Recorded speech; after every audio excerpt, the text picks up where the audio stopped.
Buenas tardes a todas las sedes que nos escuchan. En este día vamos a dar inicio a nuestra sesión de capacitación. Tenemos con nosotros de invitada a la doctora Esther Patricia Fenton Navarro.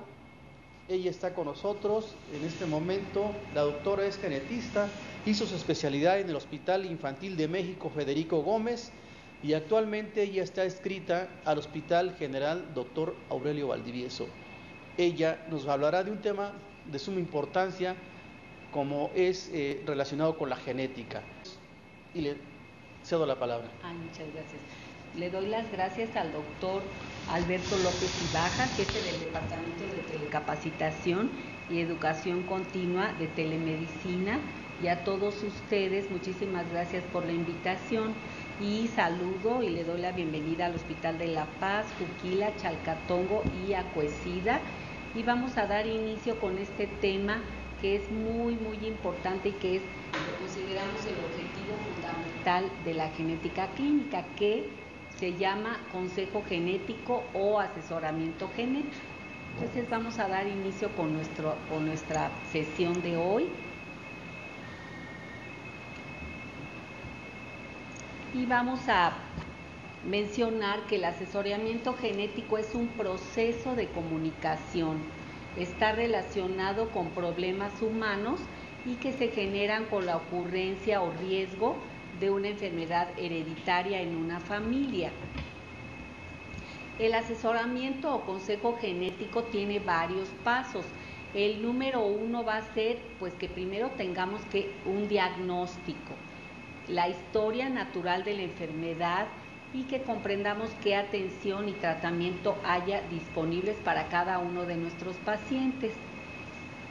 Después, entender los mecanismos hereditarios por los cuales se produjo este padecimiento que estamos viendo y qué riesgo hay de recurrencia en parientes específicos. Es muy importante que conozcamos las diversas opciones encaminadas a evitar la recurrencia, por eso deberíamos de considerar al asesoramiento genético como una prevención primaria. Y todo esto es para que logremos efectuar la mejor adaptación posible de nuestro paciente y, muy importante, determinar qué riesgo tiene esta familia de que se vuelva a presentar esta enfermedad, esta malformación, este defecto que estamos viendo. Es muy importante que ustedes sepan que el consejo genético no únicamente nos va a tocar darlo al genetista clínico. Ustedes tienen que tener las bases y la comprensión de lo más elemental de la genética, porque a ustedes les va a tocar en muchas ocasiones dar este consejo genético. Es un proceso esencial en la genética médica, ya que es un proceso que es proporcionar la información que no nada más es al paciente, sino que vamos a hablar con otros miembros de la familia. Este asesoramiento genético va a combinar la transmisión de la información, pero también tenemos que tener el apoyo psicológico y educativo. Eso ya lo sabemos, mientras más educación y más cultura tengan nuestros pacientes, por supuesto que va a tomar mejores decisiones en su vida reproductiva. Y por eso se ha convertido en una nueva profesión sanitaria que integra todo un cuadro de profesionales, tanto de la genética y de otras ramas, dedicados al cuidado del paciente y sus familias. Vamos a hablar del campo de acción de la genética clínica. Básicamente nos vamos a enfocar a 3 grandes grupos. El número 1, alteraciones cromosómicas. El número 2, trastornos monogénicos. Trastornos monogénicos, y que también se llama herencia mendeliana. Y número 3, trastornos multifactoriales. Entonces vamos a hablar brevemente de cada uno de ellos y vamos a dar ejemplos de lo que ustedes pueden ver más en su práctica diaria. ¿Cuál es lo que ustedes de este tipo de grupo de padecimientos pueden encontrarse con mayor frecuencia y cómo van a dar este consejo genético en cada uno de los casos? Entonces vamos a recordar brevemente en el número 1, pues qué son los cromosomas, en el número 2, qué son los genes, y para irnos enfocando a ejemplos de cada uno de estos campos de acción. Vamos a recordar entonces los cromosomas. ¿Qué son los cromosomas? Son cromo, color, y soma, cuerpo. Son unos bastoncitos, unos elementos intranucleares que observamos cuando la célula se va a dividir. Entonces, cada especie tiene diferente número de cromosomas y el cromosoma, cada cromosoma es como, lo consideramos como el estuche de donde están nuestros genes. Adentro de cada uno de estos cromosomas está enrollado en una forma muy compactada nuestras moléculas de ADN. Entonces, el cromosoma tiene muchos genes adentro de cada uno de estos. Y la especie humana tenemos 46 cromosomas. Esto se llama cariotipo. Desde 1960 se definió cómo se iban a estudiar los cromosomas y se clasificaron en 6 grupos, que es el grupo A, que abarca del 1 al 3, el grupo B, que es el 4 y el 5, el grupo C, que es del 6 al 12, el grupo D, que es 13, 14 y 15, el grupo E, que son 16 y 17 y 18, F, que es el 19 y 20, G, 21 y 22, y al final se acomodan los cromosomas sexuales. ¿Se acuerdan que todos nosotros somos idénticos del par 1 hasta el 22? Y lo que nos hace diferentes son los cromosomas sexuales. Entonces, en este grupo de padecimientos cromosómicos, lo que está alterado es precisamente el número o la estructura del cromosoma. Y vamos a iniciar con este síndrome que es de todos ustedes conocido y que en su práctica médica diaria tienen pacientes con este diagnóstico, que es el síndrome de Down. Es un ejemplo de alteración cromosómica y es la más frecuente en todo el mundo, tan frecuente como 1 de cada 600 recién nacidos vivos van a ser con síndrome de Down. Y las características clínicas que podemos observar son, en la carita vamos a ver que tiene algunas características como braquicefalia, los pliegues palpebrales son oblicuos, tienen depresión del puente nasal, la nariz tiende a ser muy pequeña, los pabellones auriculares tienden a ser muy blandos y pequeños, la cavidad oral tiende a ser pequeña y tienen 40% de probabilidades de cardiopatía, al igual que otros padecimientos gastrointestinales. Es muy importante hacer el diagnóstico de estos pacientes desde la etapa de recién nacido, para que nosotros le podamos dar un buen seguimiento y un buen asesoramiento a sus papás. En los piecitos también otra característica es este pliegue profundo entre primero y segundo ortejos. ¿Cuál va a ser la alteración en los niños con síndrome de Down? Aquí la pueden observar, es una trisomía 21. Es un cromosoma 21 extra en todas las células de su cuerpo. ¿Por qué sucedió esto? Generalmente la gran mayoría de las alteraciones cromosómicas son accidentes, son accidentes en la formación de sus células reproductivas. Pero ¿quién puede tener más riesgo de tener una trisomía 21? Pues cualquier persona de la población, pero la incidencia mayor es en mujeres de más de 40 años en el momento de la reproducción. En los hombres también puede haber errores en la meiosis. Sin embargo, en las mujeres es mucho más alta debido a que las células de la mujer están en el ovario desde que nace la niña y va a acabar su maduración en forma paulatina desde la menarquia o primera menstruación hasta la menopausia en forma cíclica. Un solo ovulito va madurando y es por eso que la incidencia de alteraciones cromosómicas será mayor con la edad materna de mayor de 40 años principalmente. ¿Cómo va a ser el asesoramiento genético para estos pacientes? En primer lugar, siempre va a ser importante realizarle su cariotipo. Si nosotros tenemos la duda clínica, hay que tomarle su muestra. La muestra se hace con 2 mililitros de sangre y se le pone heparina.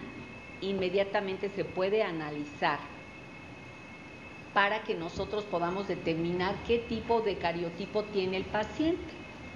Si el cariotipo del paciente es y la edad dependiendo del cariotipo y la edad, nosotros ya procederemos a decirle qué riesgo tiene esta pareja.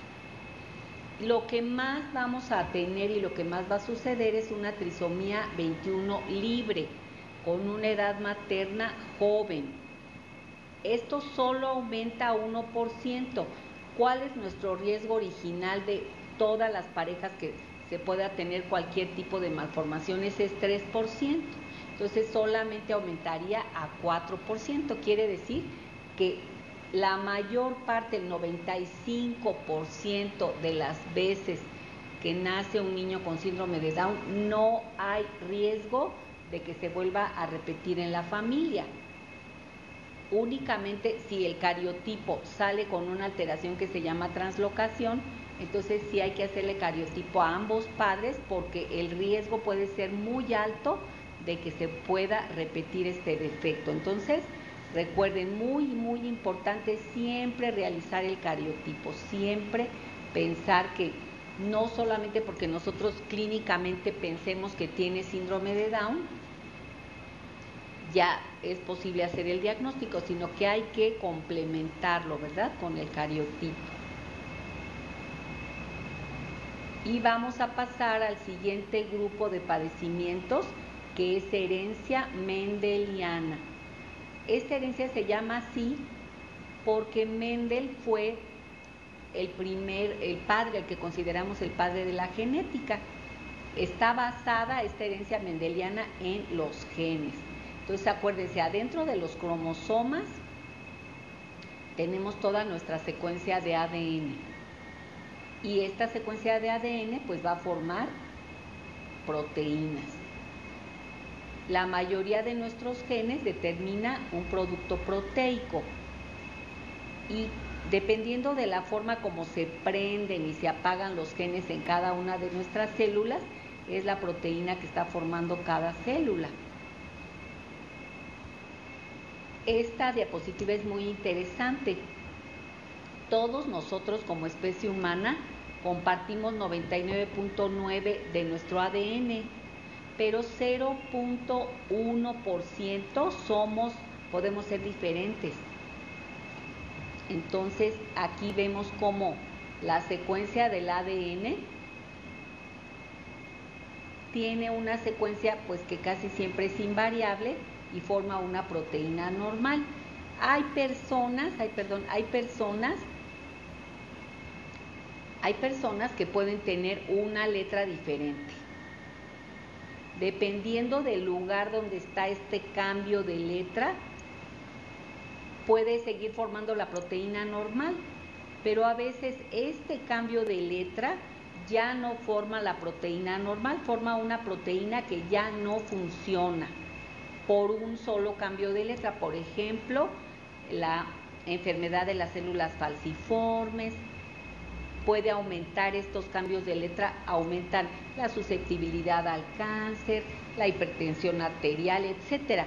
Entonces, todos nosotros recordar que tenemos una secuencia de ADN muy similar, pero tenemos 3,000 millones de pares de letras, pero cada 500 letras puede variar una letra, y esto puede dar ningún resultado y seguir formando bien nuestra proteína, o dar una enfermedad realmente genética. O sea, ¿en qué está basada las enfermedades mendelianas? En cambios en el orden, en el ordenamiento de nuestros nucleótidos adentro de los genes. Mendel nos dijo que todas las características hereditarias de los seres vivos están dadas por pares de genes, y que todas nuestras células son diploides y nuestras células reproductivas maduras son haploides, tienen solo 23. Y nuestras características se vuelven a recombinar, se encuentran con su pareja en la fecundación. Esto lo dijo Mendel en 1864. Y vamos a empezar a ver ejemplos. ¿Qué pasa si hay una letra afectada, pero cambia, es lo suficiente para alterar la proteína, y entonces se va a afectar? O sea, se va a afectar el fenotipo, acuérdense, es la apariencia externa. Entonces, ¿cómo, de qué forma se va a heredar? De esta forma. Nosotros generalmente vemos algún afectado en la familia que se hereda en forma vertical a las siguientes generaciones. Entonces vemos cómo el riesgo es 50%, y no importa que ustedes no conozcan cómo se llama la enfermedad que están viendo.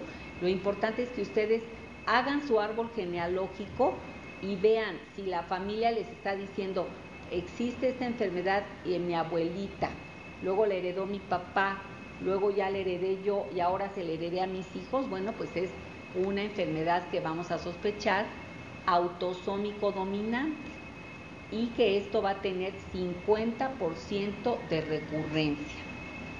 Vamos a ver algunos ejemplos. Este es un síndrome que se llama iridodermato,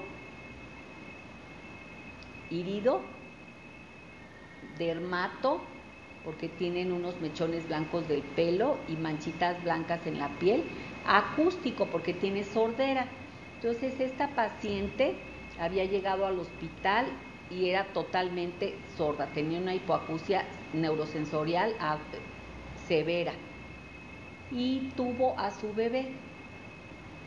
Entonces, vean al bebé. El bebé también nació con su mechón blanco del pelo, y los ojos, es muy importante la heterocromia del iris, uno azul y uno café. Y el bebé en audiología tuvo una hipoacusia moderada. Entonces, muy importante que la señora pues nunca le habían hecho el diagnóstico, no sabía que esto se puede heredar, y en este momento pues sí sabemos que sí se heredaba en 50%. Vamos a ver ahora el tipo de herencia autosómico recesiva. En este tipo de herencia, generalmente los padres son sanos aparentemente. Es muy importante que si ustedes sospechan un tipo de herencia recesiva quiere decir escondida, siempre preguntar consanguinidad o endogamia.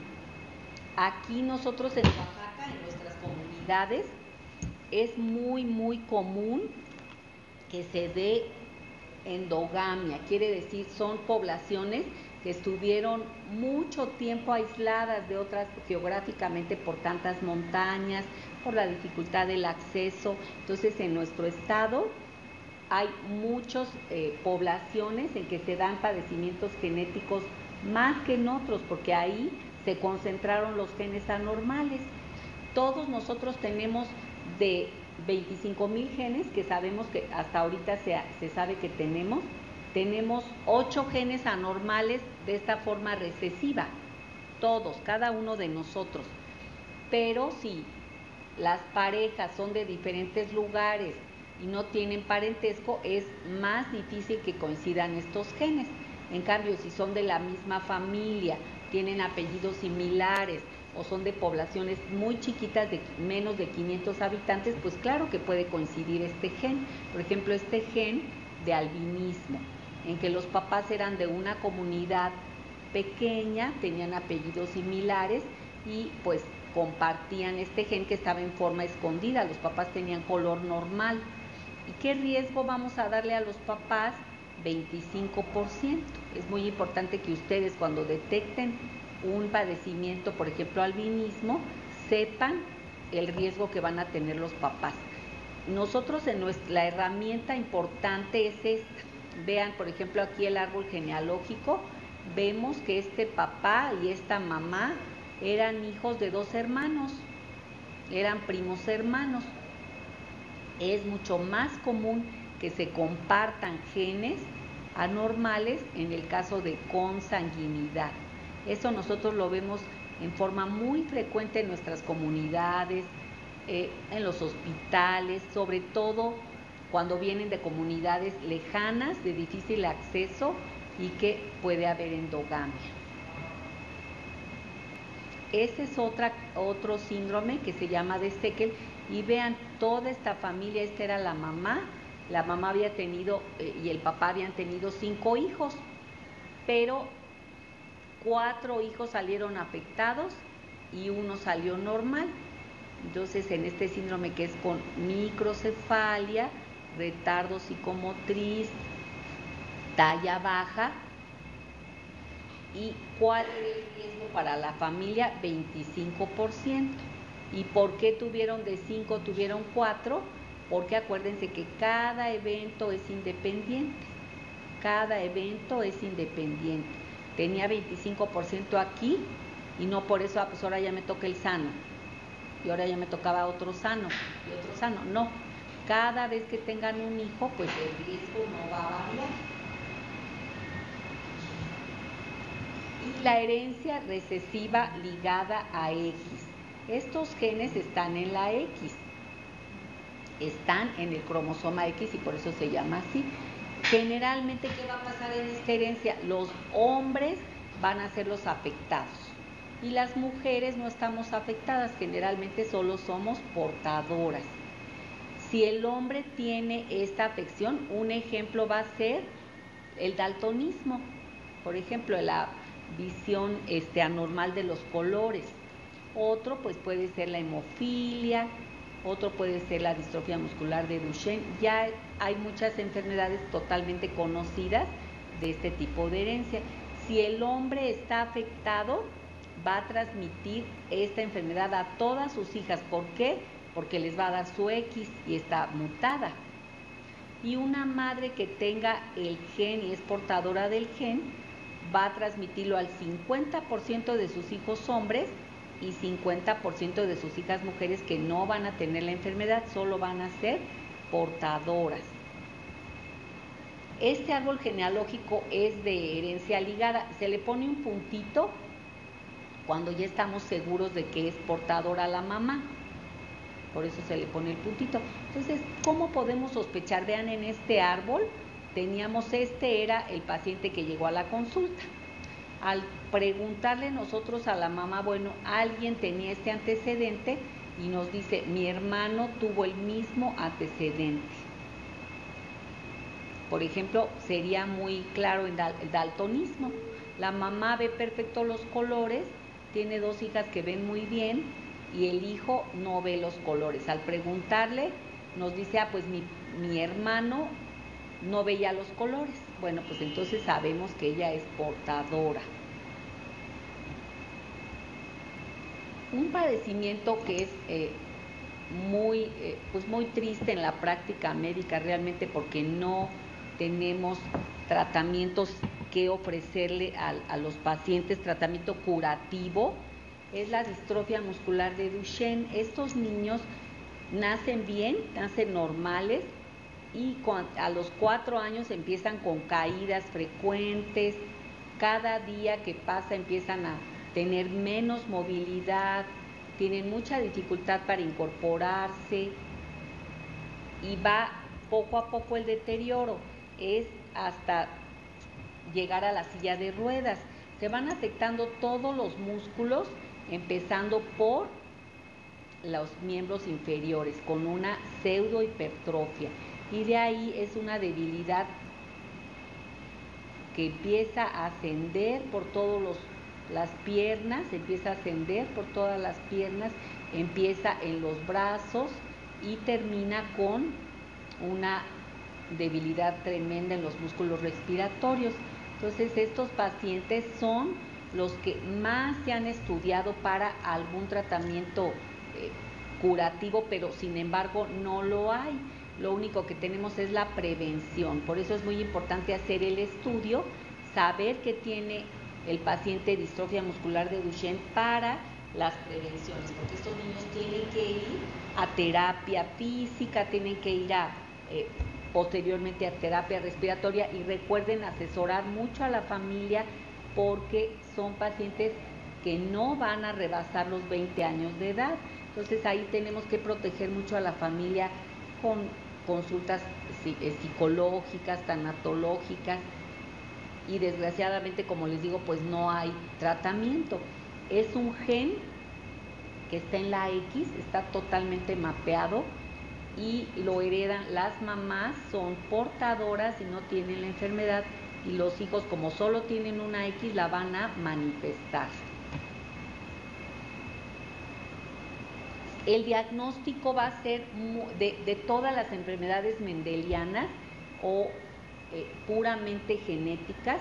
Hasta ahorita, ¿cómo hacemos el diagnóstico? Pues básicamente es clínico. Nosotros nos tenemos que basar en cómo vemos al paciente, cómo hacemos su historia clínica, su árbol genealógico, cuáles son nuestras herramientas, su árbol, los antecedentes familiares, había afectados antes, todo en cada caso, pues sus análisis de laboratorio y gabinete, y que ustedes sepan que para muchas enfermedades mendelianas ya existe el estudio molecular, sí lo existe. Ya podemos hacer el estudio que nosotros sabemos, bueno, clínicamente tiene fibrosis quística, pero quiero saber si tiene el gen mutado. Bueno, se puede pedir. Quiero saber si tiene el gen para distrofia muscular mutado. También ya existe. Para muchas enfermedades existe la posibilidad del estudio molecular. Pero ¿cuál sería la importancia?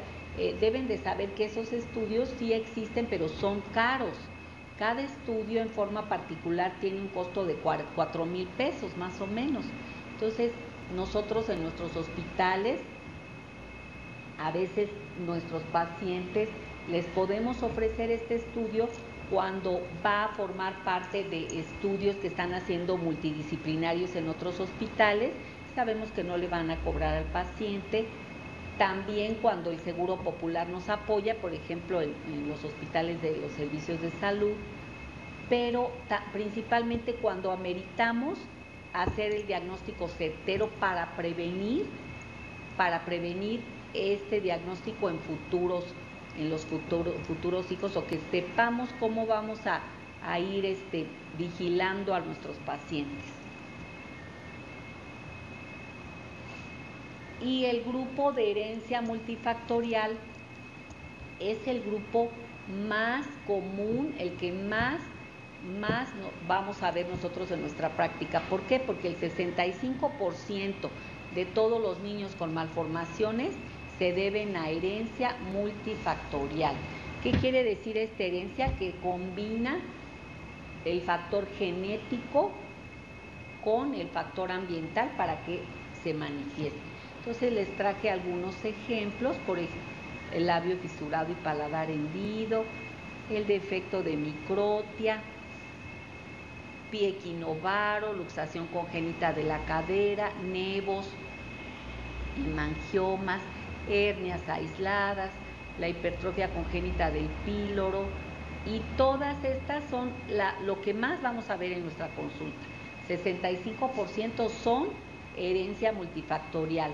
Solo un 15% son mendelianas y 5% son cromosómicas.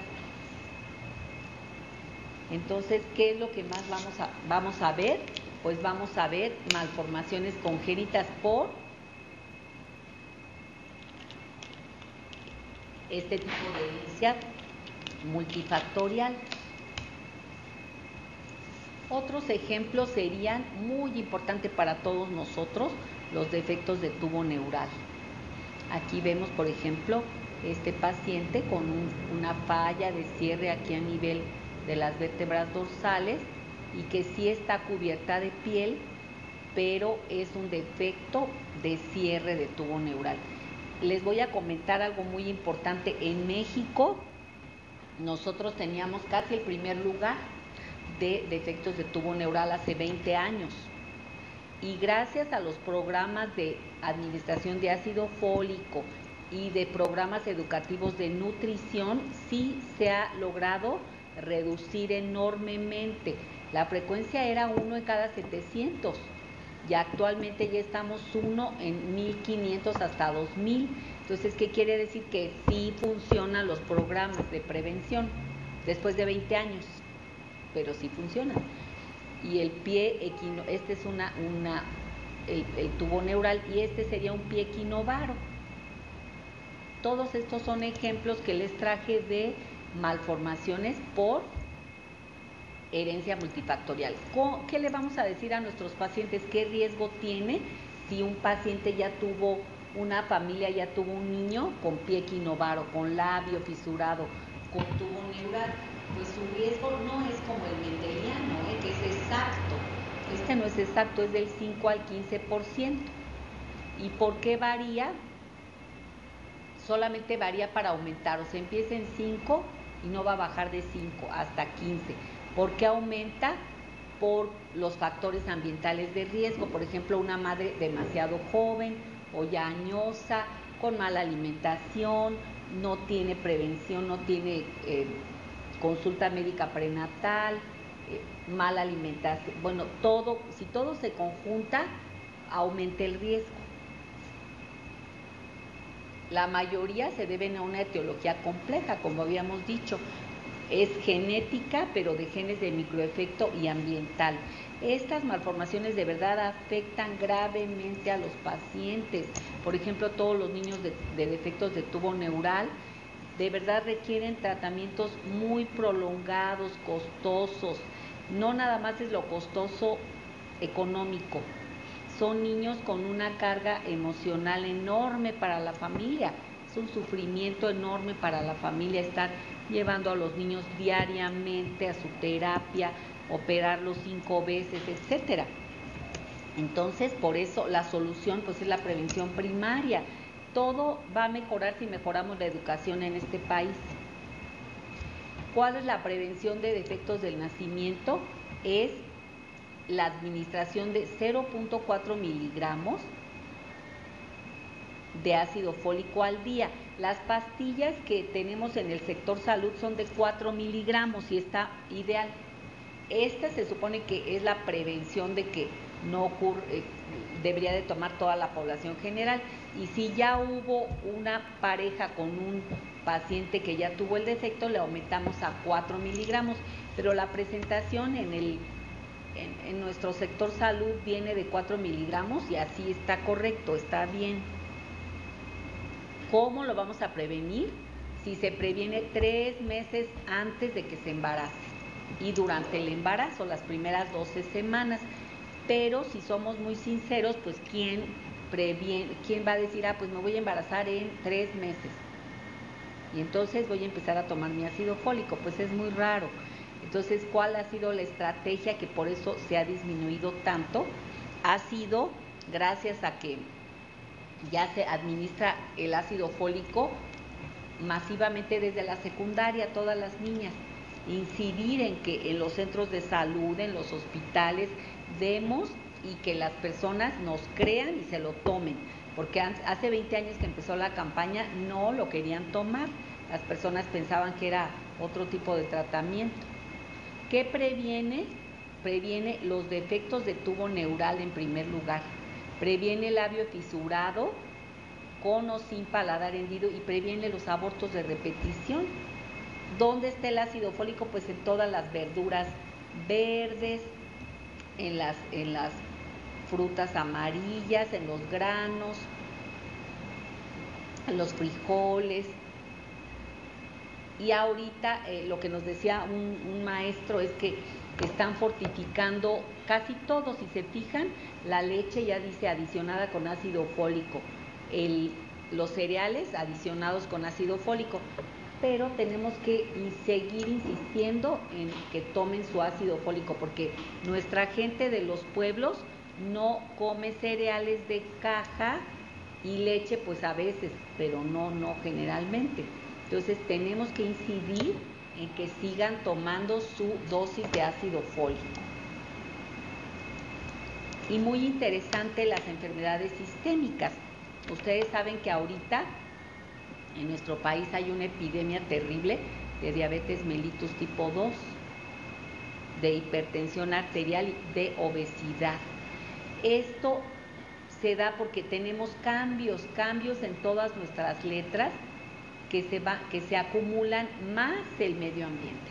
Aquí lo que está incidiendo para esta epidemia de obesidad, sabemos que más que los genes es el medio ambiente y es la forma como se expresan los genes debido a la pésima alimentación que tiene nuestra población.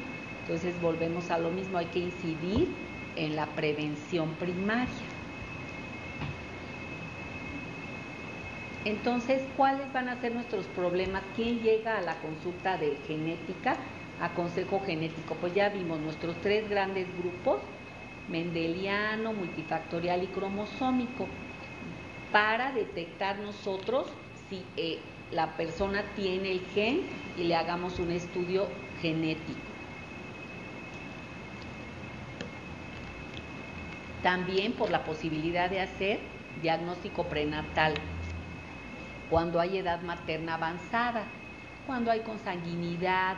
Tenemos mujeres embarazadas que han estado expuestas a teratógenos, también tienen que ir a la consulta de genética, y parejas con abortos repetidos deben de pasar a la consulta de genética para estudios.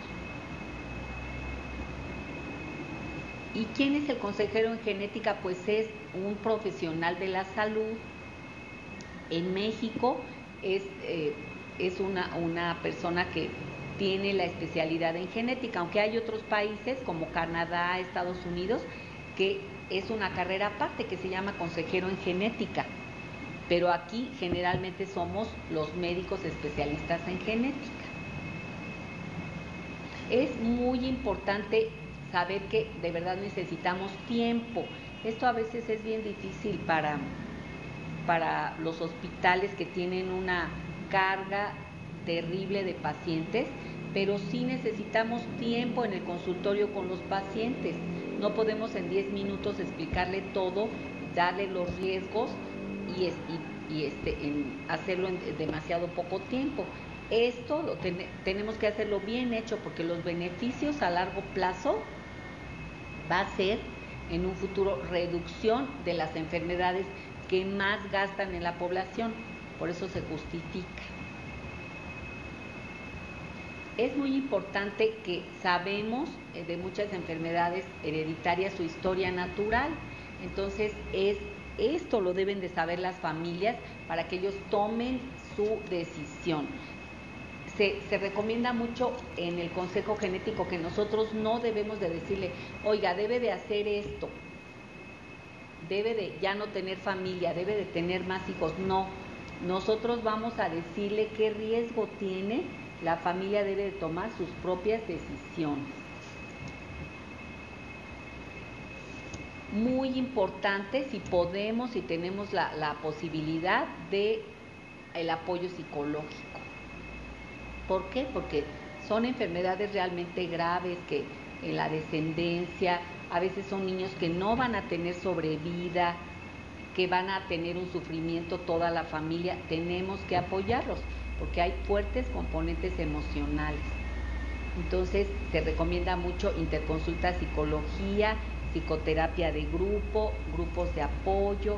Por ejemplo, en el Hospital General Aurelio Valdivieso, nosotros en nuestro grupo de pacientes con síndrome de Down, actualmente ya tenemos un grupo de apoyo que se llama Fundación Corazón Down. Entonces ellos han sido, aparte de los psicólogos, una ayuda importantísima para que los papás puedan tener alternativas y puedan sacar adelante a sus niños. ¿Qué reacciones pueden tener las familias? Muchísimas. Puede ser negación. Un ejemplo, le estamos repitiendo 2 o 3 veces su diagnóstico, pero los pacientes no lo aceptan. Ansiedad, culpa, responsabilidad, es muy difícil manejarlos. A veces se disgrega totalmente la pareja, porque empiezan las culpas, los resentimientos, el rechazo. Por eso necesitamos tanto el apoyo psicológico. En muchas comunidades muy pequeñas, pues sí les importa mucho la imagen, ¿verdad?, que va a tener esta comunidad ante las malformaciones del niño.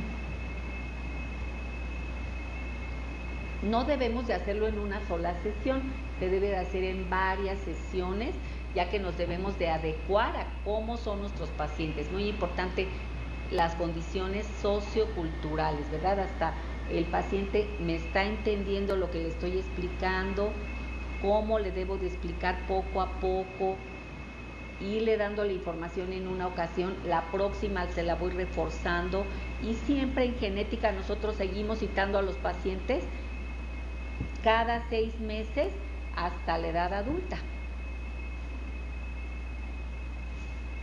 Y es muy importante la perspectiva humanista, ¿verdad? Siempre asesorarnos, siempre acompañarnos en un equipo multidisciplinario y contar con la atmósfera adecuada. Les digo, es muy importante contar pues con el consultorio, que la familia se sienta en privacidad.